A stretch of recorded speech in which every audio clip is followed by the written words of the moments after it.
అనుకున్నాము. అదేవిధంగా ఉదయం అందరం కూడా నల్ల కాచీలు ధరించి నిరసన తెలిపినాం.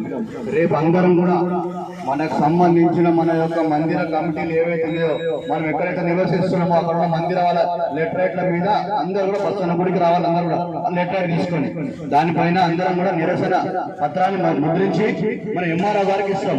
కుల సంఘాల అధ్యక్షులకి, అదే విధంగా మన యొక్క మందిర కమిటీ సభ్యులకు అందరూ కూడా మనవి రేపు ఉదయం 10 గంటల కల్లా అందరూ బస్సు వచ్చే మందిరం తీరుకోవాలి.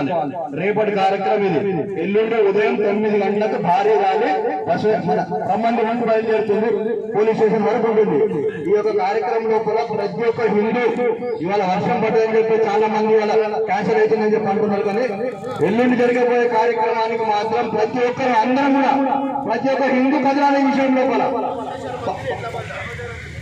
రేపు బసవేశ్వర మందిరం ఎండ బజార్ దగ్గర అందరూ కుల సంఘాలు, అదేవిధంగా మందిర కమిటీ వాళ్ళు లెటర్ తీసుకొని రావాలి.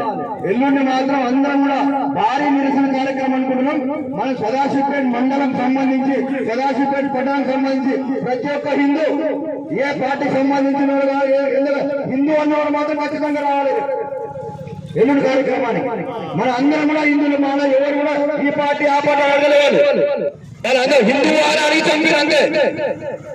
ఈ అందరూ కూడా గమనించారు. అందరూ కూడా ఈ యొక్క కార్యక్రమం ఎల్లుండి జరగబోయే కార్యక్రమానికి మాత్రం ప్రతి ఒక్క హిందూ కూడా కదలాలి. జై శ్రీరామ్. ఇక్కడ ఇంతగా ఇప్పటికి ముగిస్తున్నాను.